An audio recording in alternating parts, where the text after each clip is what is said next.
Hinduism's response to the British. When the British came, with their peculiar blend of curiosity and contempt for the beliefs and practices of the land they had found so absurdly easy to conquer, Hinduism found itself sharing space with a fiercely monotheistic culture that, unlike its precursor, Islam, claimed the trappings of modernity and progress for itself. The British found a Hinduism which, in reaction to Islamic conquest, had in some ways retreated into a shell, adopting practices to shield it from the hostile faith and searching for security in insularity. Thus a civilization which had historically sent envoys around the world, trading with the Roman Empire and exporting its religious ideas across Asia, became so self-protective that it forbade travel across the Black Water, and insisted on excommunicating those who violated this proscription, or at least forced them to undergo purificatory rituals before they could be readmitted into the Hindu fold. Most Britons in India sneered at a faith they saw as primitive and mired in superstition. There were, of course, notable exceptions, but in general the colonial attitude to Hinduism was one of incomprehension and contempt. The shock of contact inevitably had a catalytic effect, leading to some remarkable reactions on the part of Hindus, including another round of reform. Some Hindus recoiled in disgust from the British, and retreated into the secure bunker of their faith as they had known it in practice, sealing themselves off from all foreign influence. But a few others looked at their faith in the light of the new intrusion, and were embarrassed by what they saw. The Hinduism they practiced seemed, especially if seen through British eyes, mired in superstition and mumbo-jumbo. It was associated with idol worship, with incantations in a dead language, with caste hierarchy and iniquitous social practices. They craved a reformed Hinduism that could hold its own with Western Christianity and even earn the respect of the British. The most interesting of those who felt this way was Raja Ram Mohan Roy, 1772 to 1833 CE, an aristocratic Bengali from a prominent and wealthy family, educated in his mother tongue as well as in Sanskrit, Persian, and Arabic before being schooled in English. His view was in direct response to the disadvantageous position that Hinduism found itself in under early British rule. The present system of the Hindus is not well calculated to promote their political interests, he argued shrewdly. It is necessary that some change should take place in their religion, at least for the sake of their political advantage and social comfort. 11. Accordingly, Roy promoted a rational, ethical, non-hierarchical, and modern Hinduism, committed to ending the worst Hindu social practices of the day and streamlining Hindu theology. He founded a reform movement, the Brahmo Samaj, which was clearly a product of the interaction of his reformist ideas of Hinduism, emerging from a modernistic reading of Advaita Vedanta, with early Victorian Christianity. The Brahmos rejected the idolatry that Hinduism had become synonymous with in British eyes and professed belief in a formless God, along with a monotheistic theology based on their reading of the Upanishads and of the Vedanta, Hindu sacred texts that credibly lent themselves well to such a modern interpretation. Brahmos affirmed their belief in the existence of one supreme God, a God, endowed with a distinct personality and moral attributes equal to his nature, and intelligence befitting the author and preserver of the universe.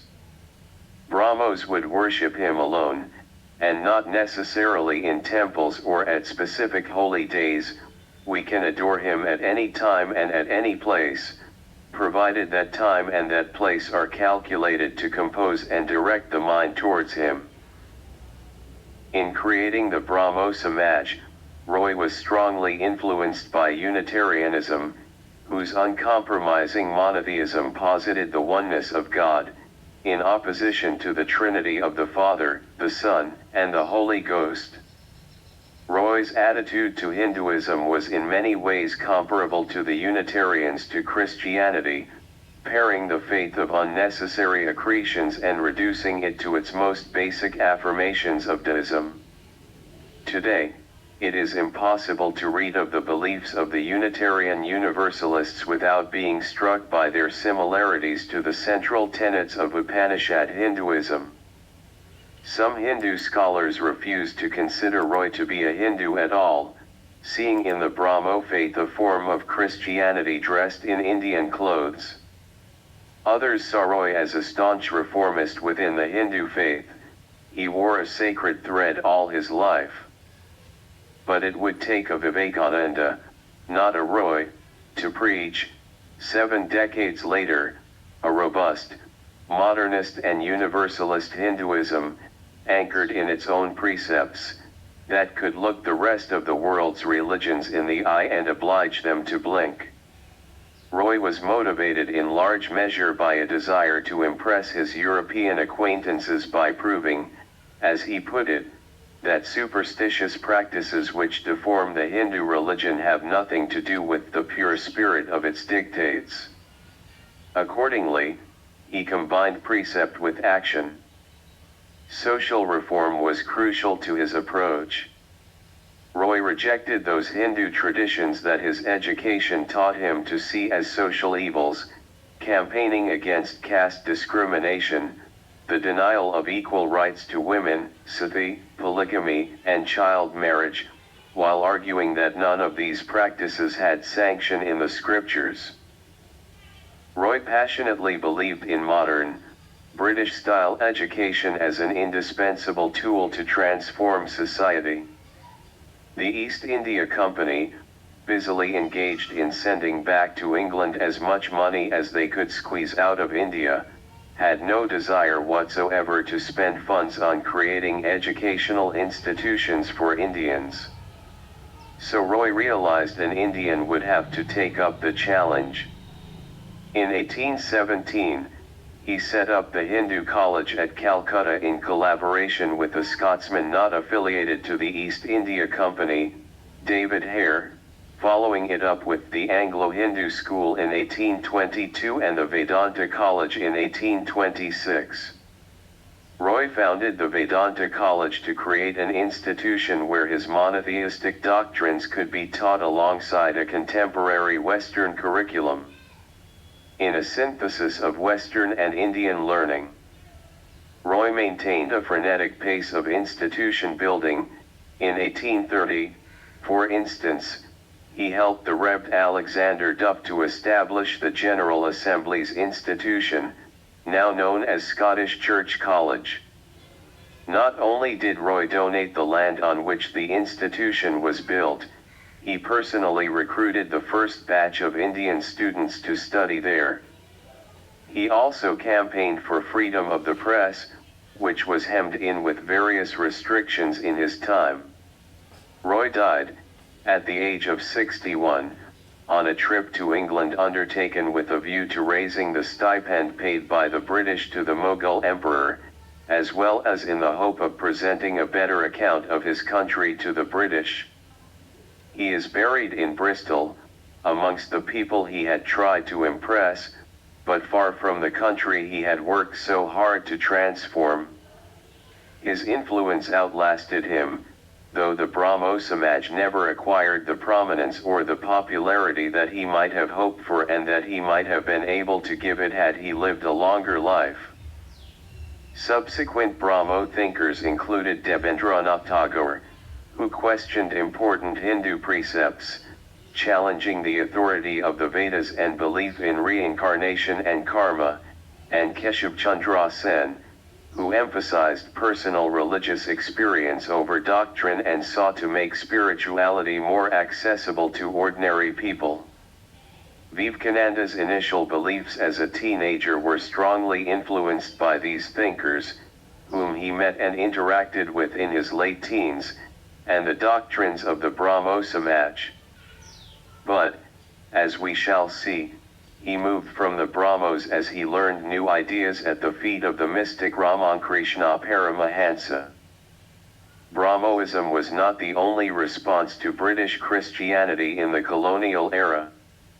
The brave and determined Ishvarchandra Vidyasagar in Bengal led a social movement for widow remarriage, setting an example by marrying a widow himself. He also worked for the teaching of Sanskrit to be offered to all castes. The great Sanskrit scholar R.G. Bhandarkar set up the Prarthana Samaj in Bombay with M.G. Ranade to oppose the iniquities of the caste system. Half a century after Roy created the Brahmo Samaj, a dynamic Hindu sage, Swami Dayanand Sarasvati, 1824–1883, established the Arya Samaj as a pure but reformed version of the Hindu faith.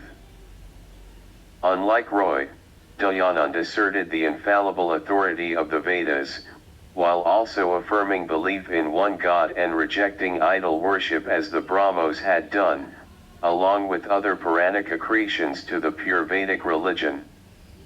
Arguing that idolatry and polytheism, which so attracted the contempt of the Christian missionaries, were not mentioned in the Vedas, Dayanand Sarasvati called on Hindus to terminate these practices. However, he opposed cow slaughter, a debatable position for one anchoring himself in the Vedas, which is replete with stories of sacrificial offerings of animal, including at least one reference to the slaughter of cows. 12. He established Gurukuls, Vedic schools, as alternatives to English education. These schools emphasized Vedic values and culture, while teaching the Hindu precepts of devotion to, and the pursuit of, truth, Satyam. The Arya Samajis saw their faith as Sanatana Dharma, and found their almighty creator, known as Om, the primordial sound, in the Yajurveda, rather than the Ishvaras of the Puranic age. Like some other Hindus, they regarded the text of the Vedas as itself divine, and reciting the Vedas as a sufficient act of worship. But their belief systems were not purely of ancient origin.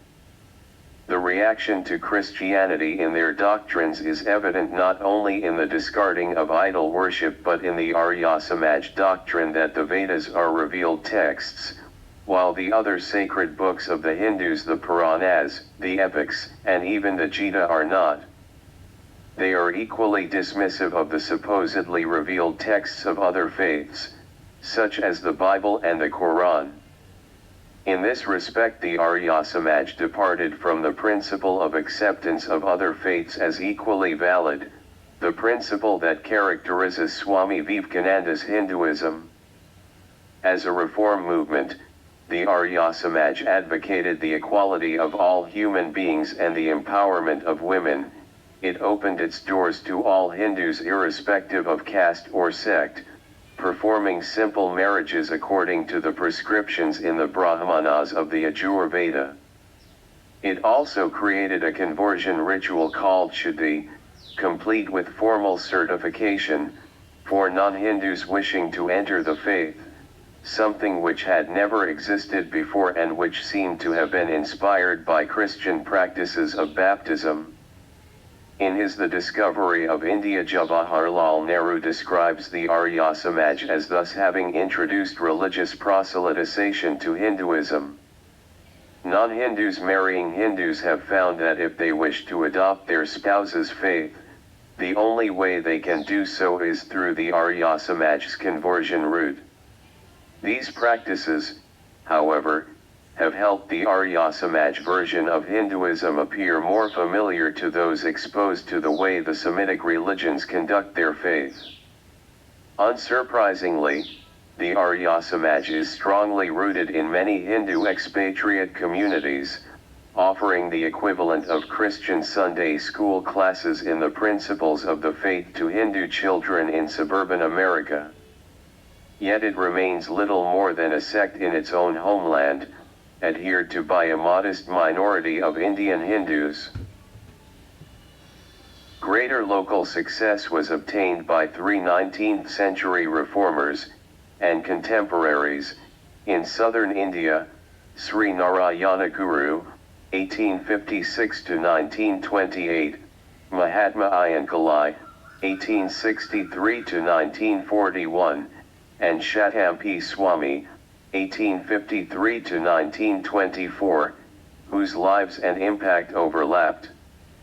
Shatampi Swami, an upper caste Hindu sage, opposed caste oppression and spoke up for the emancipation of women. Mahatma Ayankalai, from an untouchable community, fought successfully against the iniquitous discriminations that prevented outcasts from using certain roads and public spaces in Travancore. But the greatest impact was that of Sri Narayana Guru, who overcame the disadvantages imposed upon the backward caste Azava community by preaching a modern Hinduism of love, equality, and universalism. One religion, one caste, one God for all mankind, was his dictum. Whatever a person's caste, it is enough that a human be good, he famously declared. He backed up his precepts by establishing educational institutions throughout South India and by setting up ashrams and spiritual retreats to advance his ideas. Mahatma Gandhi called on Sri Narayana Guru in 1925, 3 years before the latter's death. Without a common language, the Guru did not know English and Gandhiji had no Sanskrit. The two great souls communed largely in silence and through an interpreter, but the more famous man emerged awestruck from the experience. In 1999, Sri Narayana Guru was voted by the readers of the most popular Malayalam language magazine the greatest Keralite of the 20th century. The mystic sage Ramana Maharishi, 1879–1950, and the revolutionary-turned-spiritual guide Sri Aurobindo, 1872–1950, were two other remarkable contemporaries born in the 19th century. Ramana Maharishi's intense spirituality, his quest for self-realization, his intuitive grasp of Advaita and Bhakti led to him being widely considered a Jivanmukta, one who had attained self-realization in this life. One can see Ramakrishna as the exemplar of Bhakti Yoga, Vivekananda as the very model of Karma Yoga, and Ramana Maharishi as that of Jnana Yoga. His key question to aid the attainment of self-realization was, who am I? Am I the body, the mind, the senses? Ramana Maharishi able to disseminate a message, perform social service or establish a new order of monks, but the simple example of his spirituality made him an object of great popular veneration. It is said that on the night of his death, a comet passed across the sky behind his mountain abode at Arunachalam. As for the Cambridge-educated Sri Aurobindo, he began as an extremist political revolutionary, and ended as an otherworldly spiritual giant. During his political phase, essentially 1905 to 1910, Sri Aurobindo evolved a philosophy of spiritual nationalism, writing passionately and evocatively of the divinity of the motherland, personified as a goddess, Bhavani Bharti, a forerunner in some ways of the Bharat Mata deified by the Hindutva movement. But during his incarceration in a bomb conspiracy case, Aurobindo realized his spiritual interests outstripped his political ones. He moved to the French enclave of Pondicherry and spent the last 4 decades of his life, 1910 to 1950, there in spiritual contemplation, writing brilliant exegeses on aspects of Hinduism, including a magisterial commentary on the Gita, and establishing an ashram that thrives to this day. Rather than individual salvation, he was concerned with the spiritual evolution of the human race. His concept of integral yoga envisaged a threefold path that involved total surrender to the divine, the raising of human consciousness to a supramental level, and finally the transformation of the terrestrial human race into a wholly new order of being. It was said of Sri Aurobindo that he could trace almost every modern Western idea to the ancient Hindu scriptures, and that if one could not find a specific reference upon examination, that was because one was reading the words literally and failing to comprehend that the ancient Hindu sages had elliptical and metaphorical means of conveying the ideas that today we consider modern. The French political scientist and student of modern Hindu politics, Christophe Jaffarelot, has labeled the process of adoption and acceptance of Western ideas, beliefs, and values by Indian sages, masked by the claim that these were actually derived from the ancient Hindu texts, as strategic syncretism. Point 13. Whatever one calls it, it was one more instance of how resilient Hinduism was in the face of Western colonial dominance, and how effectively it adapted to the demands of proving its viability and relevance in the modern era. Swami Vivekananda. Though Ramana Maharishi and Sri Aurobindo achieved their prominence after his death, Swami Vivekananda, 1863 to 1902, who came of age at the culmination of all the developments I have earlier chronicled, was also heir to the grand, diverse, and varied traditions of Hinduism, for he had drunk deeply from the well of a faith whose eclecticism he saw as a strength. As he put it, sect after sect arose in India and seemed to shake the religion of the Vedas to its very foundations, but over the years, these sects were all sucked in, absorbed and assimilated into the immense body of the mother faith. From the high spiritual flights of the Vedanta philosophy, of which the latest discoveries of science seem like echoes, to the low ideas of idolatry with its multifarious mythology, the agnosticism of the Buddhists and the atheism of the Jains, each and all have a place in the Hindu's religion. His initial beliefs were influenced by Brahmo concepts of a formless God and the rejection of idolatry, and anchored in a rationalist Hindu theology based on the Upanishads and reliant on Advaita Vedanta. But though Brahmoism was an influence, it was by no means the determinant influence. Vivekananda abandoned the Brahmos for the savant who became his guru, the mystic monk Ramakrishna Paramahansa, 1836 to 1886. Ramakrishna, who was subject to visions, trances and intense spiritual rhapsodies, in the words of Dr. Karan Singh, which brought him to purest consciousness, preached a religious universalism in which he urged the thousands who flocked to him to abandon all quarrels over religion and to look for God with a pure heart.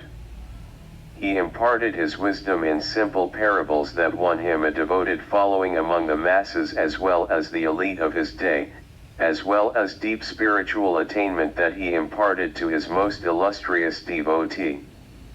From Ramakrishna, Swami Vivekananda acquired a more profound, as well as broader, familiarity with Hindu doctrines of the oneness of Atman and Brahman, of the role of spirituality and the quest for self-realization and liberation, as well as the stories and parables through which these beliefs could be propagated. Vivekananda explained his sacred texts in terms his Western audience at the Chicago Parliament of the World's Religions could understand. The Hindus have received their religion through revelation, the Vedas. They hold that the Vedas are without beginning and without end. It may sound ludicrous to this audience, how a book can be without beginning or end. But by the Vedas no books are meant. They mean the accumulated treasury of spiritual laws discovered by different persons in different times. Just as the law of gravitation existed before its discovery, and would exist if all humanity forgot it, so is it with the laws that govern the spiritual world. The moral, ethical, and spiritual relations between soul and between individual spirits and the Father of all spirits were there before their discovery, and would remain even if we forgot them. This led Vivekananda to the ringing affirmation that whereas many Westerners think of the self as a body that possesses a soul, Hinduism sees the self as a soul that possesses a body. The Vedas declare, he said, that I am a spirit living in a body, I am not the body. The body will die, but I shall not die. On the question of the existence of God, again an idea that would make his faith more comprehensible to foreigners, Vivekananda explained, at the head of all these laws, in and through every particle of matter and force, stands one, by whose command the wind blows, the fire burns, the clouds rain and death stalks upon the earth. The one was a carefully chosen word, whereas to the Swami it implied the oneness of Brahman and Atman, cosmic spirit, and soul. It also embraced the idea of the one God of the Semitic faiths. And what is his nature? Vivekananda went on. He is everywhere, the pure and formless one, the Almighty and the All-Merciful. Thou art our Father, Thou art our Mother, Thou art our beloved friend, Thou art the source of all strength, give us strength. Thou art he that beareth the burdens of the universe, help me bear the little burden of this life. Thus sang the rishis of the Veda. A certain amount of mysticism inevitably came into the message, as his audience expected. The Hindu believes he is a spirit. Him the sword cannot pierce, him the fire cannot burn, him the water cannot melt, him the air cannot dry. The Hindu believes that every soul is a circle whose circumference is nowhere, but whose center is located in the body, and that death means the change of the center from body to body. The Vedas teach that the soul is divine, only held in the bondage of matter. Perfection will be reached when this bond will burst, and the word they use for it is, therefore, mukti, freedom, freedom from the bonds of imperfection, freedom from death and misery. But here Vivekananda had a little surprise up his sleeve for the listening Westerners, particularly for those who thought of their God as a distant vision, or an aged and forbidding figure in the clouds with a white beard. And how to worship him, he asked of his God. Through love. He is to be worshipped as the one beloved, dearer than everything in this and the next life. This is the doctrine of love declared in the Vedas, and let us see how it is fully developed and taught by Krishna, whom the Hindus believe to have been God incarnate on earth. He taught that a man ought to live in this world like a lotus leaf, which grows in water but is never moistened by water, so a man ought to live in the world his heart to God and his hands to work. For Vivekananda, this selfless love for God was implicit in the teachings of the Bhagavad Gita. It is good to love God for hope of reward in this or the next world, but it is better to love God for love's sake, and the prayer goes, Lord, I do not want wealth nor children nor learning. If it be thy will, I shall go from birth to birth, but grant me this, that I may love thee without the hope of reward, love unselfishly for love's sake. To Vivekananda, the answer to the question what is Hinduism, could be reduced to the idea of realization, of the union of Atman and Brahman, the moksha taught by Advaita Vedanta. The whole object of Hinduism is by constant struggle to become perfect, to become divine, to reach God, and see God, and this reaching God, seeing God, becoming perfect even as the Father in heaven is perfect, constitutes the religion of the Hindus.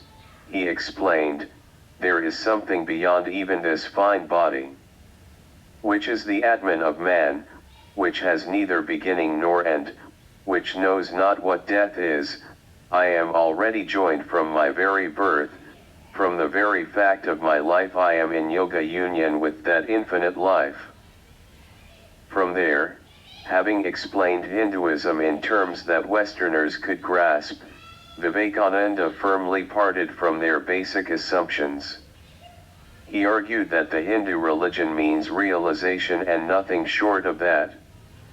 Believe in the doctrine and you are safe can never be taught to us, for we do not believe in that. You are what you make yourselves. Religion is to be realized, not only heard. It is not in learning some doctrine like a parrot. This dismissal of Western catechisms enabled Vivekananda to argue robustly that Advaita was science rather than philosophy. Hinduism has always been free of the science versus faith conflicts that have bedeviled other religions. Indeed, in 1896, Vivekananda claimed that Advaita appealed to modern scientists. I may make bold to say that the only religion which agrees with, and even goes a little further than modern researchers, both on physical and moral lines, is the Advaita, and that is why it appeals to modern scientists so much. They find that the old dualistic theories are not enough for them, do not satisfy their necessities. A man must have not only faith, but intellectual faith too. He also argued that there is no polytheism in India. The idol worship one saw in India's temples should not be taken literally. By the law of association, the material image calls up the mental idea and vice versa. This is why the Hindu uses an external symbol when he worships. He will tell you it helps to keep his mind fixed on the being to whom he prays. He knows as well as you do that the image is not God, is not omnipresent. To the Hindu, man is not traveling from error to truth, but from truth to truth, from lower to higher truth. To him all the religions from the lowest fetishism to the highest absolutism, mean so many attempts of the human soul to grasp and realize the infinite, each determined by the conditions of its birth and association, and each of these marks a stage of progress. And he added that it was not very different in the so-called monotheistic faiths. The images, crosses, and crescents are simply so many symbols, so many pegs to hang spiritual ideas on.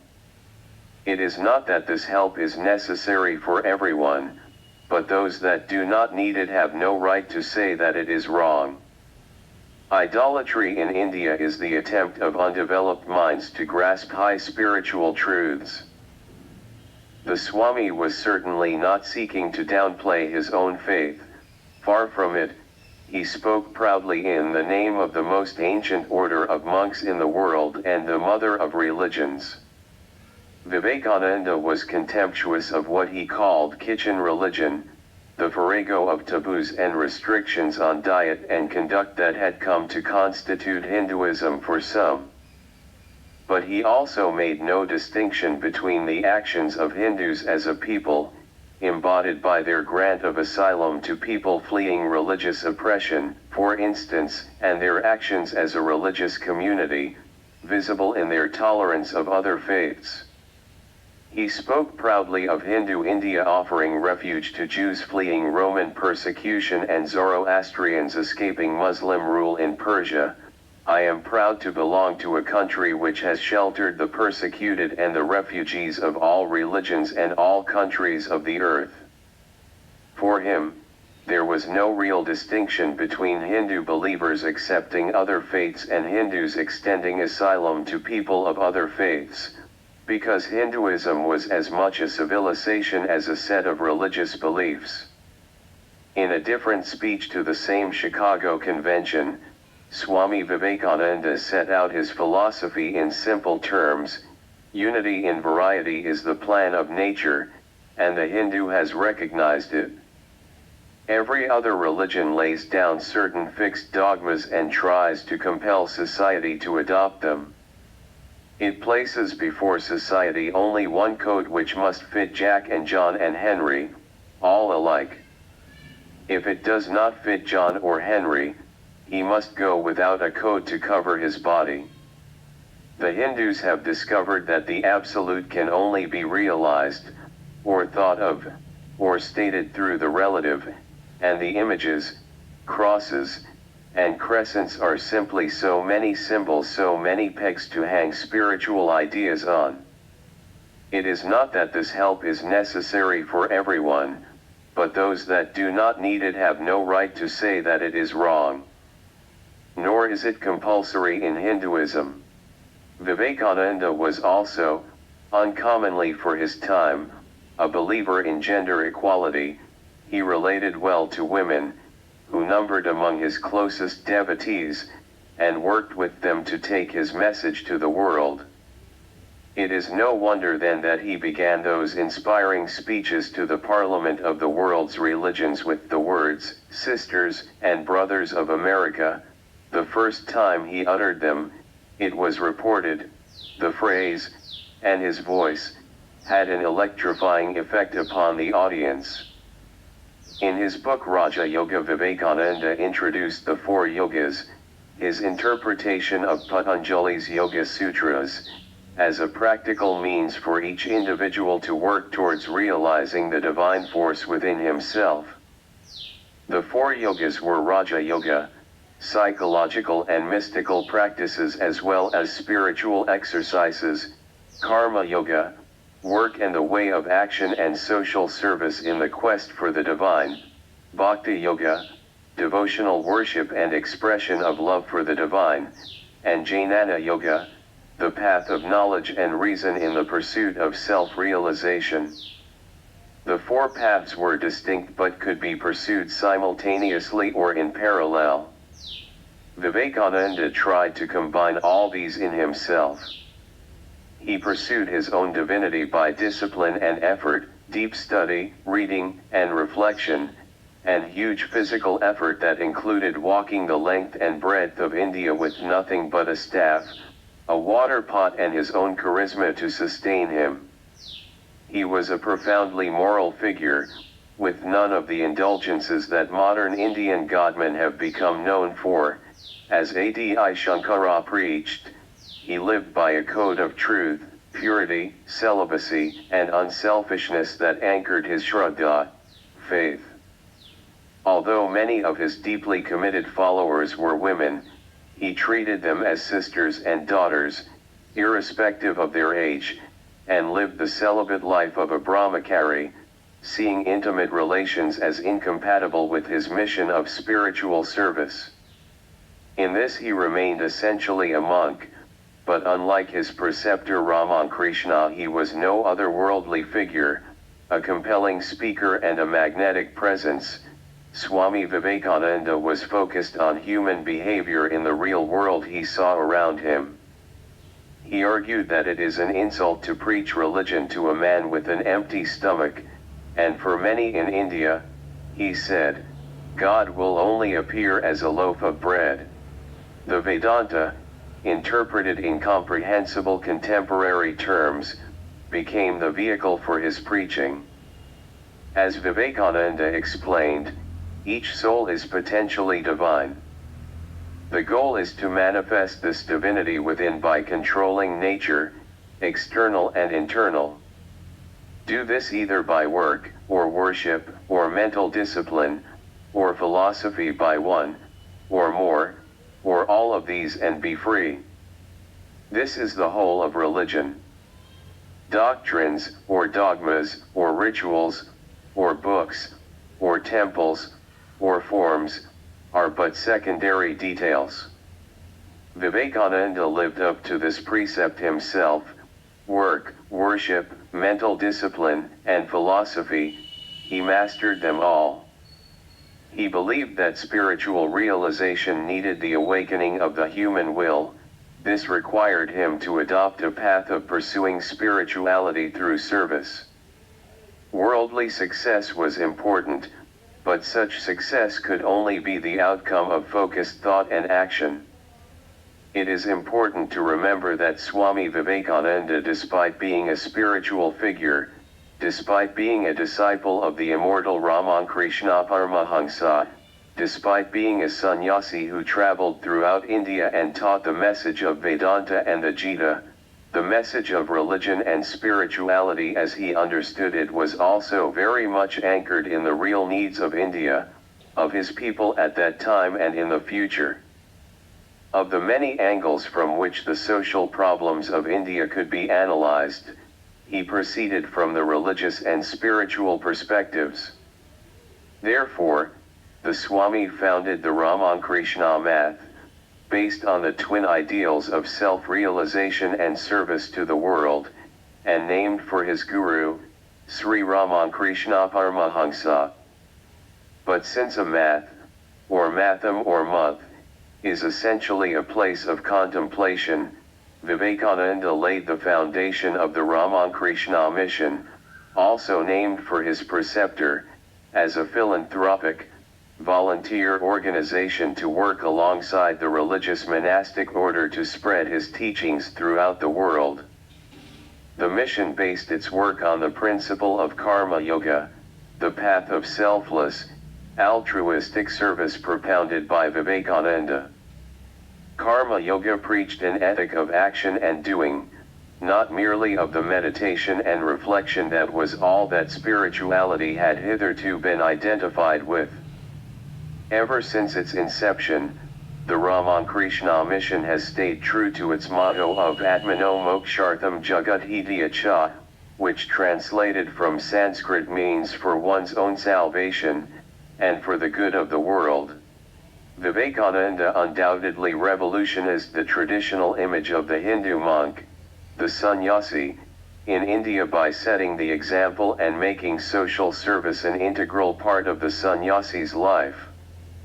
Initially, after the passing away of his guru, Sri Ramakrishna, he had thought of going on a pilgrimage to the holy places like Varanasi, Ayodhya, Vrindavan, and the ashrams of yogis in the Himalayas.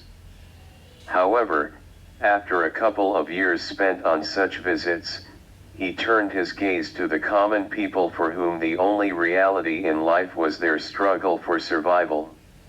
When, around Christmas of 1892, he traveled on foot to Kanyakumari, at the southern tip of India, he meditated on the last bit of Indian rock jutting out into the ocean, on which now stands the Vivekananda Rock Memorial. It was at this juncture in his life that the Swami pondered over his experiences of observing the miseries of the poor in the various parts of the country, which culminated in his vision of one India. This has now come to be called the Kanyakumari Resolve of 1892, about which he later wrote. At Cape Comorin, sitting in Mother Kumari's temple, I hit upon a plan. We are so many sannyasins wandering about, and teaching the people metaphysics. It is all madness. Did not our Gurudeva once say, an empty stomach is no good for religion? That those poor people are leading a life of brutes is simply due to ignorance. Suppose some sannyasins, bent on doing good to others, go from village to village, disseminating education, and seeking in various ways to better the condition of all down to the Chandala, can't that bring forth good in time? We, as a nation, have lost our individuality, and that is the cause of all mischief in India. We have to give back to the nation its lost individuality and raise the masses. Vivekananda wanted to set in motion a machinery which will bring noblest ideas to the doorstep of even the poorest and the meanest. These ideas galvanized his followers, in a country that had long been inured to the tyranny and oppression faced by a majority of the people. And thus began a new epoch in his life. Nationalism, not just in the sense of overthrowing the foreign ruler, but in the sense of national reawakening became a prominent theme in Vivekananda's thought. He believed that a country's future depended on its people, and his teachings focused on what today we might call human development. Our modern systems of governance have a lot to learn from his teachings. His assessment of the social problems of India was realistic, rather than theoretical. He connected with the common man to a degree that would be the envy of most modern politicians, largely owing to the fact that he wandered all over the country with a few followers and a begging bowl in his hand. What bothered the Swami, even more than poverty itself, was the gulf between the rich and the poor, between the high-placed and the low-born, and further, the ugly side of the strong regularly oppressing the weak. "This is our native land," he often bemoaned, "where huts and palaces exist side by side." Such was the dichotomy of the times that it seemed inconceivable to him that India could have the unity and brotherhood which are preconditions for national greatness. Born, as it were, a disunited mob, we could not combine. In our unity would lie the fulfillment of our nationhood. But this would mean liberation from ourselves and not just from the British. Vivekananda was searingly honest in his criticism of the social practices that kept India backward. He denounced the oppression of the masses by iniquitous social practices, including caste discrimination. He propagated the idea that the divine, the absolute, exists within all human beings regardless of social status.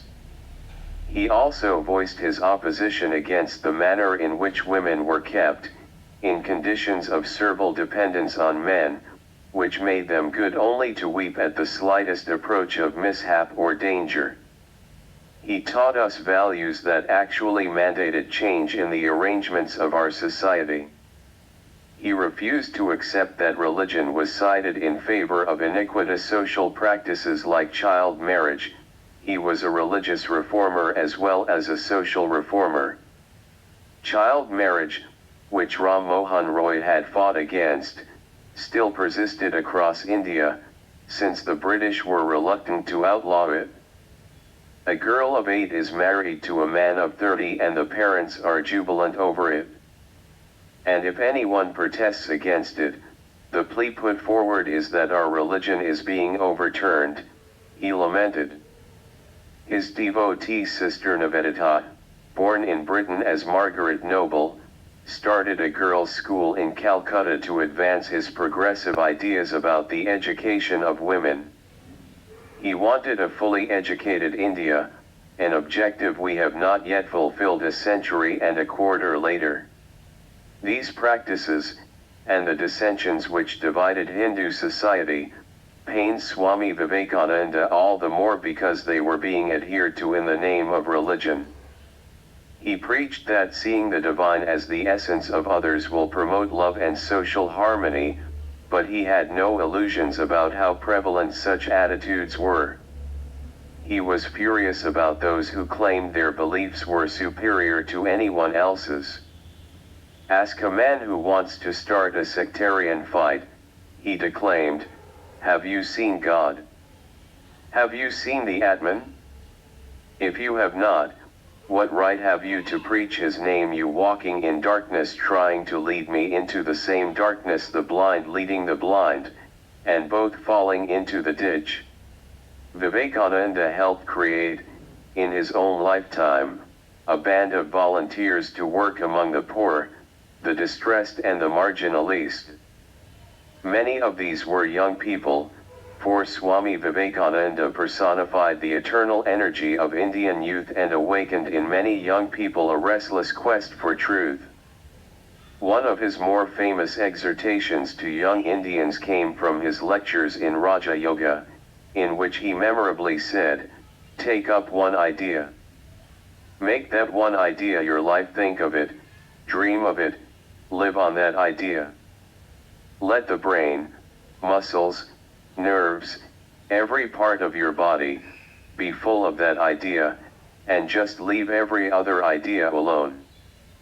This is the way to success, that is the way great spiritual giants are produced. A spiritual giant himself, Vivekananda expressed his mission in disarmingly simple terms: what I want to propagate is a religion that will be equally acceptable to all minds. It must be equally philosophic, equally emotional, equally mystic, and equally conducive to action. His own teachings, as well as the work done by the Ramakrishna Mission in the century after his passing, have made Swami Vivekananda a modern-day apostle of the ideas that underpin the modern Hindu's conception of the world and of our place in it. But the fact is that he never considered himself detached from the world. His spirituality was anchored in the world. Swami Vivekananda taught us that a true nationalism that was rooted in both spiritual yearning and a spirit of social service. Arise, awake, and stop not till the goal is reached was his motto, citing a sloka, verse, of the Katha Upanishad. And that, to my mind, is the great lesson he leaves to those of us in public life, that we must have values, that we must join the quest for attainment of some knowledge of the divine, for that is ultimately what all spirituality is about, but that spirituality is meaningless if it is not embedded in a genuine concern for the well-being of ordinary people in our country, and a willingness to act on it. In multiple speeches around the world and in India, Vivekananda continually reiterated a basic message, that the Hindu recognizes one supreme spirit that suffuses the universe. He worships the one God while recognizing that others see and name him differently. Ekam sat viprabhahadha vadanti, the truth is one but sages call it by different names, after the Swami, towards the Mahatma. 2 decades after Vivekananda's premature death at the age of 39, a very different figure, clad not in the saffron or ochre robes of the Hindu sage but in the cap and gown of the Oxford Don, rose to explicate the Hindu religion to an audience of academics and theologians. Delivering the prestigious Upton lectures at the age of 38, Dr. Sarvepalli Radhakrishnan, then the youngest fellow of All Souls College, described the Hindu view of life in contemporary terms. For the Hindu, Radhakrishnan explained, God is in the world, though God is not the world, and the world is not God. He is more than the creator. He preserves, protects, destroys, remakes, and strives continuously, alongside human beings. The Brihadaranyaka Upanishad captures this idea beautifully, though Radhakrishnan did not cite it. He who is abiding in the earth, yet different from the earth. He who is abiding in the water, yet different from the water. He who is abiding in the wind, yet different from the wind. Brihadaranyaka Upanishad, 3.7.3, 7:14. In both places, the text uses the same Sanskrit word, anthara, which means both interior to, abiding in, and different from. There is no dualism between the natural, the reality we see around us, and the supernatural, the cosmic spirit. Each is rooted in the other. As Radhakrishnan brilliantly put it, the Hindu spirit is that attitude towards life which regards the endless variety of the visible and the temporal world as sustained and supported by the invisible and eternal spirit. 15. Like Vivekananda in Chicago, Radhakrishnan had some startling news for his Western audience. The Hindu did not think in terms of good and evil. Evil has reference to the distance which good has to traverse. Ugliness is halfway to beauty. Error is a stage on the road to truth. After all, he added, as every soul is unlike all others in the world, the destruction of even the most wicked soul will create a void in God's scheme. 16. There was no notion of sin in this philosophy, nor of heaven nor hell. And yet the idea of sin is not wholly absent from the Vedas. The notion that sins can be washed away in holy waters goes back to the Rig Veda. Damnation was not God's way, since the sinner was himself part of the universal cosmic spirit. How could there be a hell, since it was impossible for there to be a place where God was not? Vivekananda had said years earlier that Hindus reject the idea of fear and the idea of sin. The Aryans threw it aside as a very primitive sort of idea and went further on for a more philosophical and transcendental idea. That idea Radhakrishnan expressed in almost poetic terms: the cure for error is not the stake or the cudgel, not force or persecution, but the quiet diffusion of light. 17. Radhakrishnan spoke as a professor of philosophy, Vivekananda declaimed as a preacher, but their message was the same, rendering the Hinduism of Advaita Vedanta comprehensible to the modern Western mind. It was, however, the charismatic Swami who had the more lasting impact. Vivekananda's overt respect for all other paths and religions was an integral part of what he preached. Part of his appeal lay in the way he combined ancient wisdom with contemporary insights, in spreading his profound message of interfaith harmony and spirituality married to rationalism. Vivekananda had quoted the Bhagavad Gita to the effect that whosoever comes to me, through whatsoever form, I reach him. All men are struggling through paths which in the end lead to me. Vivekananda went on to denounce the fact that sectarianism, bigotry, and its horrible descendant, fanaticism, have long possessed this beautiful earth. They have filled the earth with violence, and drenched it often with human blood, destroyed civilization, and sent whole nations to despair. His confident belief that the death knell of these negative forces had been sounded was sadly not to be borne out.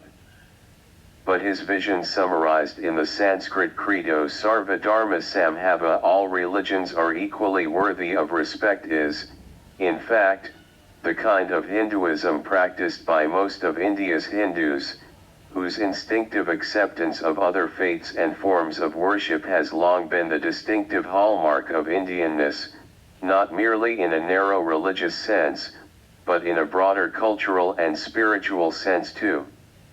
The efforts of Swami Vivekananda and the other Hindu reformers and thinkers served to reassert their faith in the face of the racist notions of Christian superiority peddled by the colonial rulers. Far from the religion of superstitious idol worshippers caricatured by the imperialists, they demonstrated that Hinduism was sophisticated, monotheistic, and inclusive. It was a faith that had undergone several reformations and absorbed them all. The incorporation of Buddhist ideas, for instance, had made the Buddha a figure familiar to, and respected by, many Westerners a part of the Hindu faith. Hinduism had survived in even more sophisticated and cosmopolitan a form, and it would see off the threat of colonial modernity as well. And yet, curiously enough, the nature and content of the Vedanta tradition meant that while it enabled Hindus to stand up with self-confidence against imperial rule, it did not generate a narrow Hindu nationalism. If Hinduism, as Advaita Vedanta taught, was an inclusive faith, the nationalism it animated must also be inclusive. Hindus thus agitated against colonial oppression, but they were happy to pursue the goal of Swaraj or self-rule through collective action with other Indian religious communities. Mahatma Gandhi. The leader who most embodied this approach was Mahatma Gandhi, who called himself a follower of Advaita Vedanta. Swami Vivekananda had preached Advaita Vedanta as an inclusive universal religion, Similarly, Gandhi did not conceal his own staunch Hinduism, but presented it as a faith that respected and embraced all other faiths. He was immersed in Hindu beliefs and customs, and profoundly influenced by the yamas of Adi Shankara, particularly Ahimsa and Satya, to which he gave profound meaning when he applied them to the nationalist cause. But when Gandhi held prayer meetings at which Hindu devotional bhajans were chanted, so also were songs, hymns, and verses sacred to other religions. He actively promoted syncretism, Raghupti Raghvarajaram. He chanted, Ishwara Allah Taro Nam. This practice emerged from his Vedantic belief in the unity of God and all human beings. He believed staunchly that all beings have the same Atman and therefore should be treated with equality. His conviction that all paths to God should be seen as equally valid led him to respect the beliefs and practices of other faiths and to refuse to impose his own upon them, as he explained when refusing to advocate a ban on cow slaughter that would affect other communities. Such behavior did not endear him to every Hindu. Gandhi's assassin, Nathuram Godse, denounced Gandhi's betrayal of Hinduism during his trial. It was an odd charge, since many saw Gandhiji as the quintessential Hindu leader in Indian politics, but it is true that his Hinduism was not particularly religious in the conventional sense. He died with the name of Rama on his lips, but there is no evidence that he ever believed in or worshipped a personal God. There is an indefinable mysterious power that pervades everything, he wrote, implying faith in an impersonal, undefinable power. I don't regard God as a person. Gandhi declared his faith in all that goes by the name of Hindu scriptures, but, as the scholar K.P. Shankaran points out, he immediately qualified it by saying that he also believed in all other religious texts in a similar way. 18 He also took Hinduism's eclectic and wide-ranging texts and belief structures literally, making it clear that he retained the right to choose what tenets he believed in, to interpret what they taught him, and to reject anything in them that he could not agree with. His emphasis on the ethics of Satya and Ahimsa, elevating them above almost Hinduism, was distinctive. Truth for me is God. Gandhi was more a reinterpreter of Hinduism than a reformer of it. By drawing from it to suit his beliefs and purposes, he redefined the traditional vocabulary of Hinduism without ever departing from it. He criticized many of the iniquitous social practices of Hinduism without denouncing the faith from which they had emerged, and unlike his contemporary Ambedkar, who denounced Hinduism's distortions and cruelties and eventually left the faith, Gandhi always tried to change it from within. According to K.P. Shankaran, Gandhi's rejection of the vocabulary of the European Enlightenment and modernity, for the reasons he had explained in his 1909 book, Hind Swaraj, forced him to fall back on a vocabulary that he was familiar with, that of the Vaishnava tradition of his parents. Gandhi's objective was to create an ethical Indian state founded on ahimsa and satya, nonviolence, and truth, principles he found in Advaita philosophy. The national motto of independent India, Satyam Vijayate, truth alone triumphs, is from the Mundaka Upanishad, chosen by Mahatma Gandhi as his guiding credo. His own translation of the Bhagavad Gita portrays the text as a philosophy of Anashakti Yoga, meant for votaries of ahimsa. Gandhiji took a text that had traditionally been seen as extolling war and action, and transformed it into a paean to nonviolence and truth. It was quite a feat, what some have seen as a creative misreading of the text, 19 that located his Hinduism on a platform of ahimsa and satya, and at the same time anchored his political strategy in the Hindu faith of the masses. And even while doing so, Gandhi took care to include Indians of other faiths in his capacious and agglomerative version of Hinduism. He noted that there is ample religious literature, both in the Astika and Nastika religious traditions, that supports a pluralistic approach to religious and cultural diversity. Gandhi found support for his Advaitist beliefs not only in the Vedanta but in the Jain concept of an Ekantavada, the notion that truth and reality are perceived differently by different people from their own different points of view, and that therefore no single perception can constitute the complete truth, from which he derived the axiom that truth is many-sided and relative. Gandhi often expressed the view that the spirit of synthesis was the essential hallmark of Indian civilization. This led him to declare once, in response to being classified a Hindu, "I am a Hindu, a Muslim, a Christian, a Parsi, a Jew." To which the Muslim League leader Muhammad Ali Jinnah tartly riposted, "Only a Hindu could say that. As a Hindu, I am proud to lay claim to the legacy of the tradition of thought and action that began with the Vedas and grew under Adi Shankara, flowered through Bhakti, embraced social reformers like Raja Ram Mohan Roy and Sri Narayana Guru, and has Swami Vivekananda and Mahatma Gandhi as two of its fountainheads." Part 2. Political Hinduism. 5.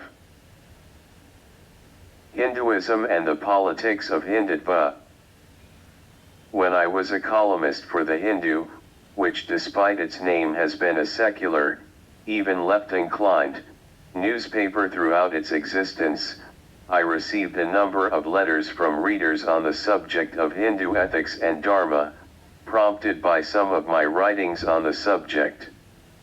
One letter, from the retired Director General of Police of Tripura State, Mr. B.J.K. Tampi, made a challenging point. Arguing that Dharma has a preeminently secular meaning of social ethics covering law-abiding conduct, Mr. Tampi sought for Dharma its due prominence in Hindu life. In fact, the four ends of human life, he went on, Dharma, Artha, Kama and Moksha, are always mentioned in that order. The purport is that the pursuit of wealth and pleasure should be within the parameters of Dharma and Moksha, the final emancipation of the soul from rebirth through religious practices.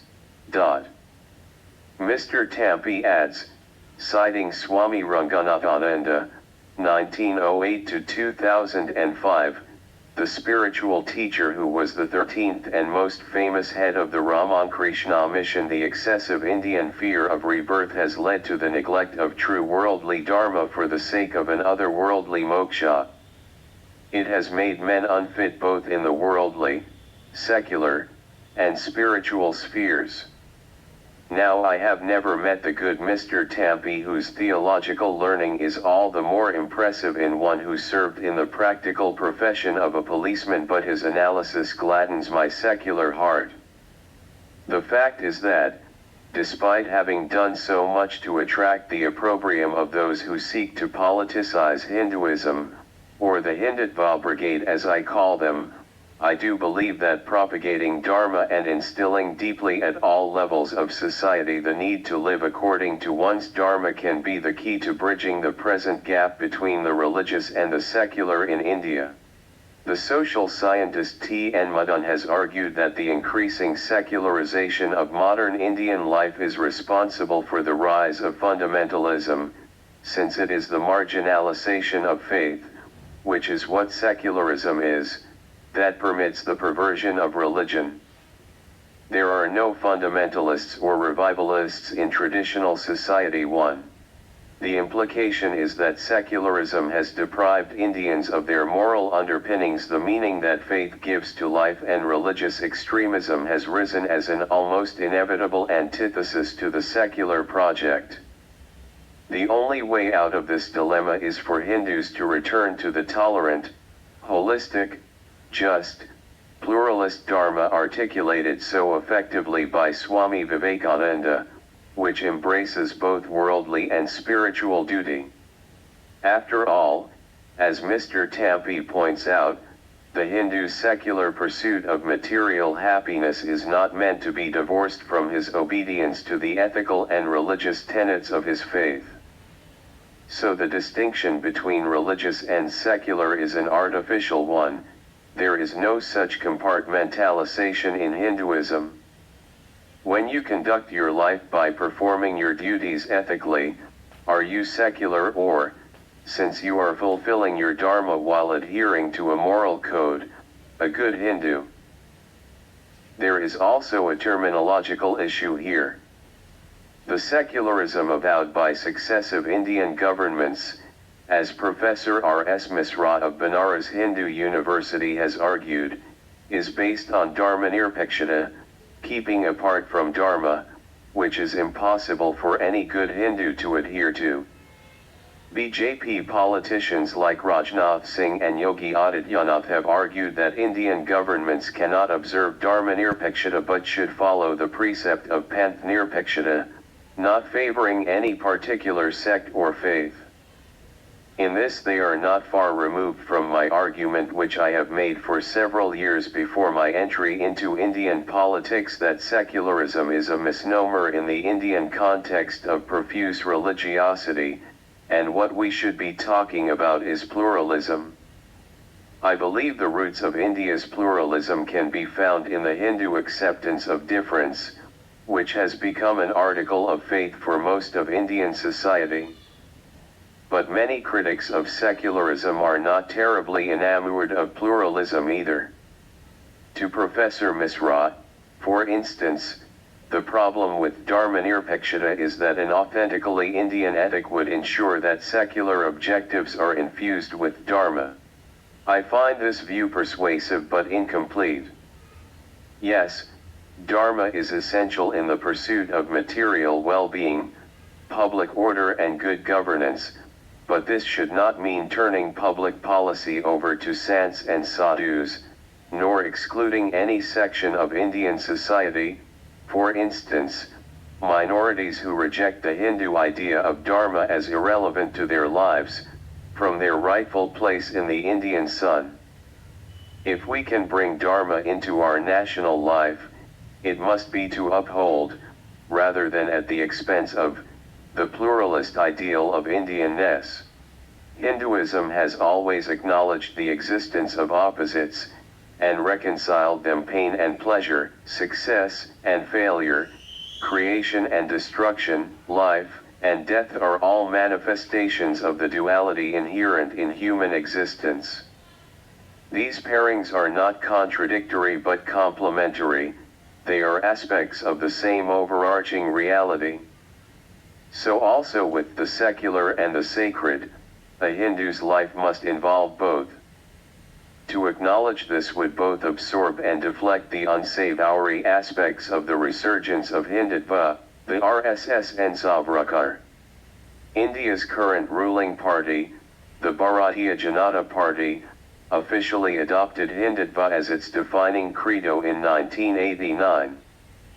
It is the doctrine assiduously promoted by the Hindu nationalist volunteer organization the Rashtriya Swayamsevak Sangh, RSS, founded in 1925, and its affiliated family of organizations in the Sant Parivar, notably the Vishva Hindu Parishad, VHP, World Hindu Council, set up in 1964 with an avowed intention of protecting and promoting the Hindu religion. The word Hindutva is widely used by all of them, but what does the term actually mean? The man largely credited with the invention of the concept of Hindutva, literally Hinduness, is Vinayak Damodar Savarkar, 1883 to 1966, whose Essentials of Hindutva, Bombay, Veer Savarkar Prakashan, first ed. 1923, laid out the concept. Republished in 1928 as Hindutva, Who is a Hindu, It is in many ways the foundational text of the Hindu nationalist creed. Savarkar chose the term Hindutva to describe the quality of being a Hindu in ethnic, cultural, and political terms. He argued that a Hindu is one who considers India to be his motherland, Matrabhumi, the land of his ancestors, Pitrabhumi, and his holy land, Punyabhumi. India is the land of the Hindus since their ethnicity is Indian and since the Hindu faith originated in India. Other faiths that were born in India, like Sikhism, Buddhism, and Jainism also qualified, in Savarkar's terms, as variants of Hinduism since they fulfilled the same three criteria, but Islam and Christianity, born outside India, did not. Thus a Hindu is someone born of Hindu parents, who regards India, this land of Bharatvarsha, from the Indus to the seas, as his motherland as well as his holy land, that is the cradle land of his religion. In keeping with the race doctrines of the times, Savarkar conceived Hindutva as an indefinable quality inherent in the Hindu race, which could not be identified directly with the specific tenets of Hinduism. Hindutva, he declared, is so varied and so rich, so powerful and so subtle, so elusive and yet so vivid too that it defied such definition. But of course, the concept of Hindutva would have made no sense unless it was explained in relation to the religion of Hinduism. So Savarkar asserted, Hinduism is only a derivative, a fraction, a part of Hindutva. 3 To him, the religion was therefore a subset of the political idea, rather than synonymous with it, something many of its proponents today would be surprised to hear. Savarkar, however, argued that failure to distinguish between Hindutva and Hinduism has given rise to much misunderstanding and mutual suspicion between some of those sister communities that have inherited this inestimable and common treasure of our Hindu civilization. It is sufficient enough to point out that Hindutva is not identical with what is vaguely indicated by the term Hinduism. By an ism it is generally meant a theory or a code more or less based on spiritual or religious dogma or system. But when we attempt to investigate into the essential significance of Hindutva, we do not primarily and certainly not mainly concern ourselves with any particular theocratic or religious dogma or creed. 4. In other words, Hindutva is more than the Hindu religion, and as a political philosophy it does not confine itself to adherents of the Hindu faith.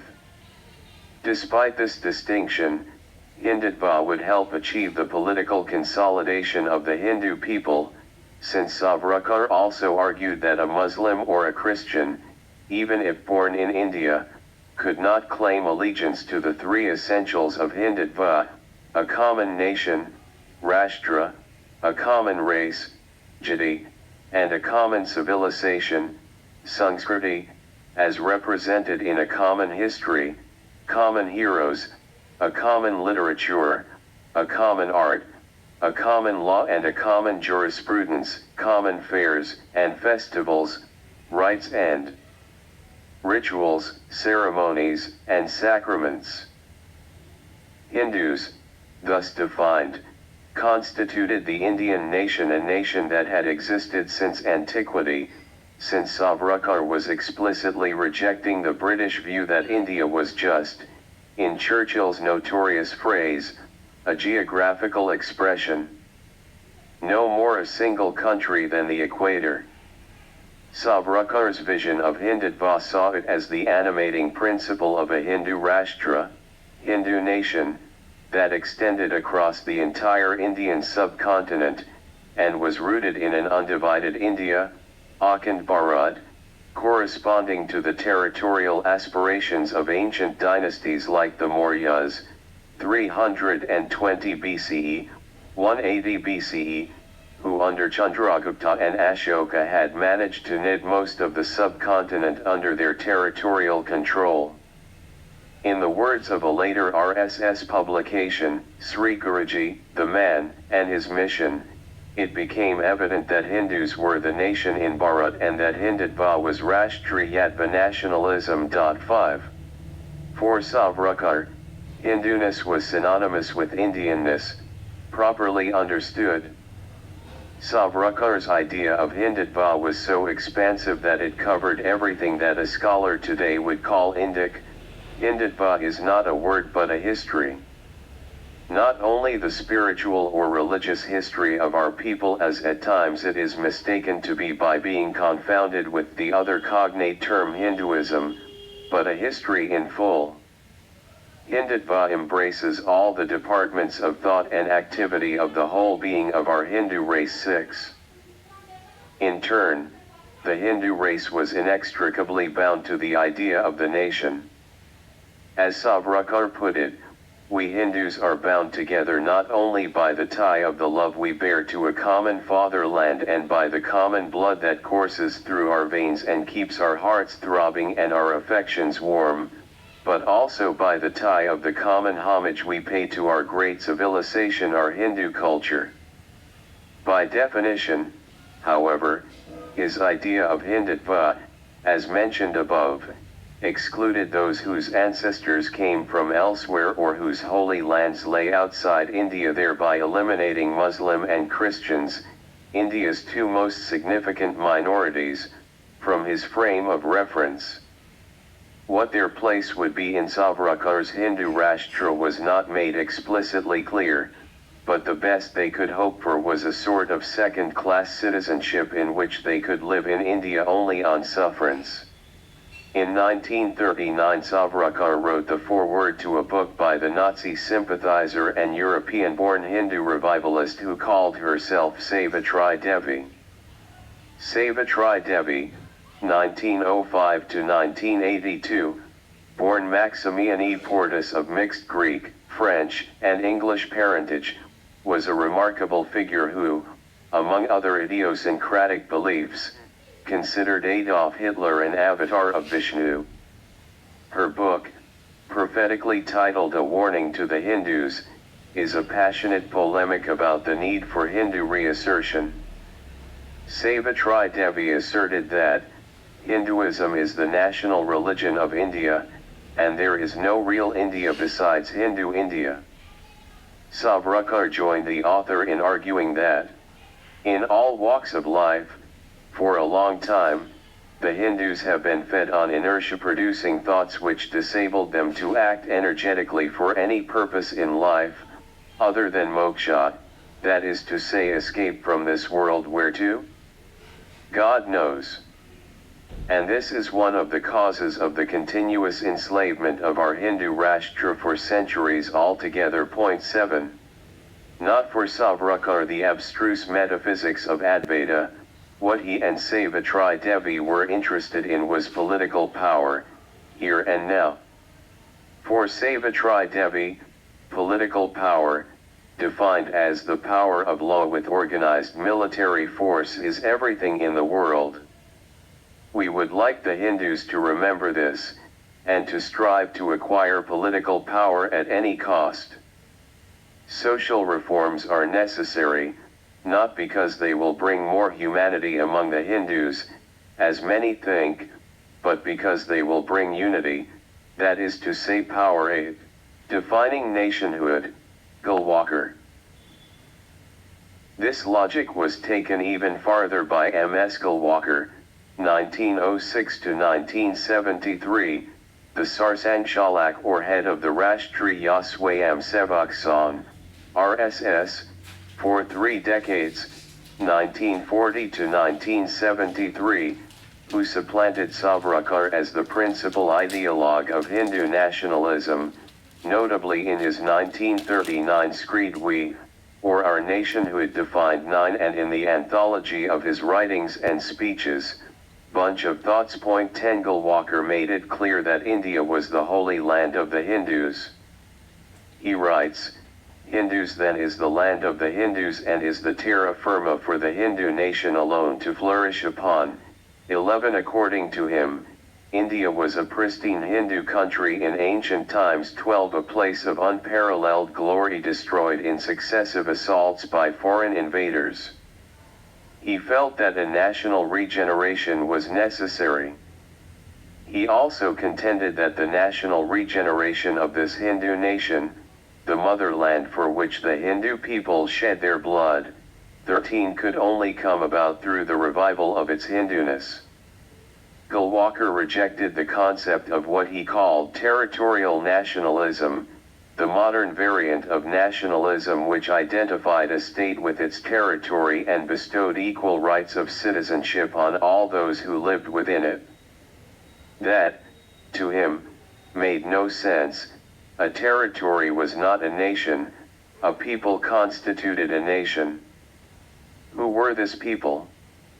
In the Indian case, Hindus. 14 Golwalkar and the RSS became passionate advocates of cultural nationalism. 15 This, of course, is directly opposed to the civic nationalism enshrined in the Constitution of India. India's independence from colonial rule in 1947, Golwalkar argued, did not constitute real freedom because the new leaders held on to the perverted concept of nationalism that located all who lived on India's territory as equal constituents of the nation. The concept of territorial nationalism, he wrote, has verily emasculated our nation, and what more can we expect of a body deprived of its vital energy?